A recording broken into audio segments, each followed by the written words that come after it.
당이 있으신 분들은 반드시 치매 위험성도 있다는 것을 꼭 염두에 두셨으면 좋겠습니다. 당뇨가 있는 분들에게 꼭 권하는 것은 크게 두 가지입니다.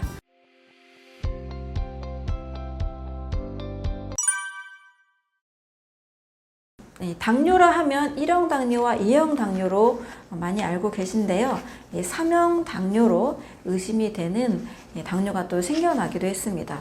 1형 당뇨라 하면 선천적으로 췌장에 베타세포에 문제가 생겨서 인슐린이 잘 분비되지 않는 선천성 당뇨라고 합니다. 그런데 2형 당뇨는 이와 반대로 후천적인 생활 습관에 의해서 췌장의 베타세포가 인슐린을 점점 만들어내지 못하는 상태, 또는 인슐린이 나오긴 하지만 제대로 기능을 하지 못하는 인슐린 저항성의 상태를 2형 당뇨라고 하죠. 그런데 최근 이 3형 당뇨는 마치 치매와 연관성이 높은데요. 치매에 걸린 분들의 약 50%는 당뇨를 또 같이 가지고 있었습니다. 치매라 하면 뇌에 베타 아밀로이드라는 성분이 뇌에 쌓여서 발현되는 병으로 알려져 있는데요. 이 3형 당뇨도 역시 췌장에 아밀로이드 성분이 발견되는 경우들이 있습니다. 그래서 아밀로이드가 발견이 될 때 이를 제3형 당뇨라고 이야기를 합니다. 당뇨와 치매 공통점 세 가지는 첫 번째는 인슐린 저항성, 두 번째는 만성염증, 세 번째는 혈관질환이라고 볼 수가 있습니다. 당뇨병과 치매가 상당히 많이 닮은 꼴이기 때문에 당이 있으신 분들은 반드시 치매의 위험성도 있다는 것을 꼭 염두에 두셨으면 좋겠습니다. 일단 인슐린 저항성이 같이 일어나게 됩니다. 그 이유는 초과 당분 때문에 늘 이 췌장에서 인슐린을 많이 필요로 하게 되는 거죠. 췌장에서는 인슐린을 많이 만들어낼수록 인슐린의 민감도가 떨어지게 됩니다. 당을 운반하는 것이 인슐린인데요. 당이 있어도 운반하지 못하는 형태로 바뀌는 것을 인슐린 저항성이라고 합니다. 이렇게 초과 당분이 몸에 계속 쌓인다. 이럴 때는 인슐린 저항성이 반드시 나타날 수 있기 때문에 조심하셔야 됩니다. 그런데 이 초과 당분은 말 그대로 몸에서 다 사용되지 못하는 당분이기 때문에 몸에서 여기저기 많이 늘어날수록 이것은 몸에 독소로 작용이 됩니다. 또 여러 아미노산이나 지방 성분과 같이 결합을 하면서 당 독소로 바뀌게 되죠. 독소 하면 이제 연관지어서 생각할 것은 바로 염증입니다. 왜냐하면 우리 몸은 독소를 가만두지 않고 계속 제거하려는 형태로 가야만 생명을 유지할 수 있기 때문에 염증이라는 반응을 일으키게 되는 거죠. 따라서 염증이 계속 일어날 수밖에 없다. 따라서 이 염증이 계속 일어나는 것을 만성염증이라고 하죠. 그래서 만성염증의 형태로 가게 됩니다. 자, 이렇게 또 초과당분, 또 염증이 많은 몸에서는요, 혈액이 제대로 산소와 영양소를 공급할 수 없게 됩니다. 특히 말초혈관까지 적혈구가 잘 갈 수가 없기 때문에 산소 부족과 영양소 부족 형태로 몸이 바뀌게 되는 거죠. 당뇨 환자들이 대부분 이제 실명이 되고 또 손과 발이 괴사가 많이 일어나게 되는 이유가 바로 이 혈관 질환, 산소 영양소 공급이 되지 않기 때문입니다. 치매 역시 뇌에 아밀로이드가 침착된 형태이고 또 혈관 질환으로 연결이 되는 거죠.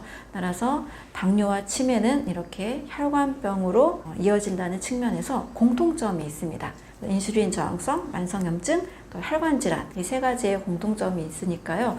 함께 예방하시는 것을 꼭 노력을 하셨으면 좋겠습니다. 당뇨가 있으신 분들 가장 조심해야 될 것은 바로 흰 쌀밥입니다. 한국인들은 워낙 이 쌀, 주식 문화이기 때문에 쌀을 주식으로 하는 우리 문화를 가지고 있죠. 쌀밥을 먹지 않으면 밥을 먹지 않은 것 같은, 식사를 하지 않은 것 같은 그 느낌이 매우 큽니다.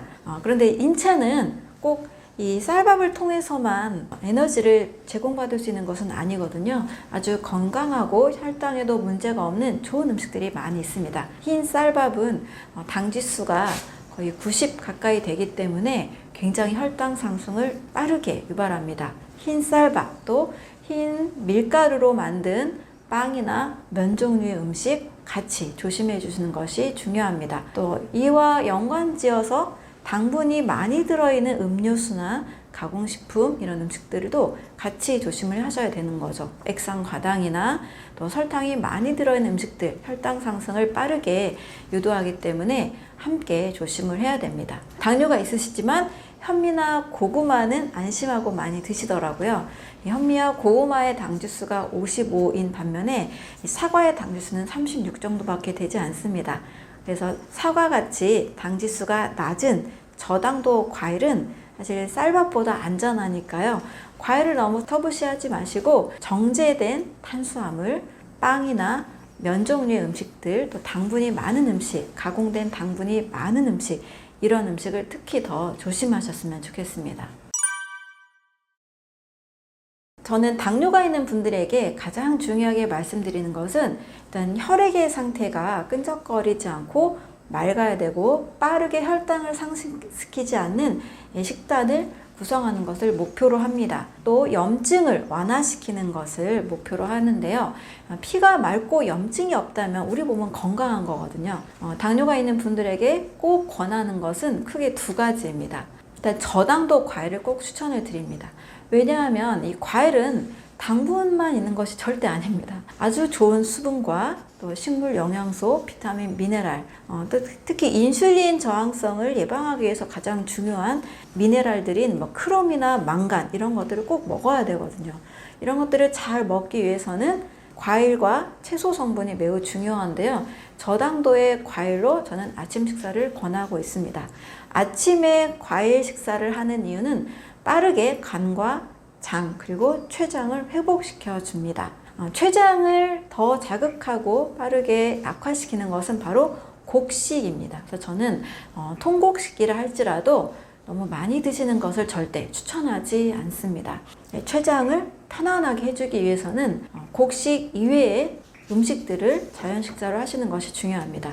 두 번째로 많이 강조드리는 것은 세포를 빨리 회복하기 위해서, 또 염증을 빨리 완화하기 위해서 불포화 지방산, 오메가3 같은 불포화 지방산이 많이 들어있는 좋은 식물성 기름을 꼭 추천을 드립니다.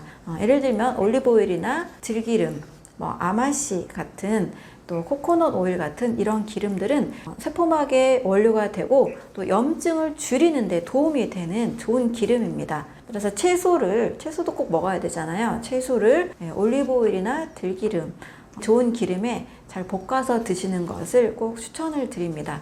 이렇게 해서 피를 맑게 하고 염증을 완화시키고 혈당을 빨리 상승시키지 않는 방향으로 식단을 설계해 드립니다. 이랬을 때 일주일에 80 정도도 떨어진 분들도 계시고요. 한 달 안에 혈당은 굉장히 빠르게 안정이 되고 있습니다. 당뇨 환자라 할지라도 우리 몸에 비타민이나 미네랄, 효소, 식이섬유, 수분, 이런 것들이 반드시 필요합니다. 특히 당뇨 환자는 췌장의 기능이 현재 현저하게 떨어진 상태이고 인슐린을 계속 자극하게 하는 일반 식사는 췌장을 계속 지치게 만들죠.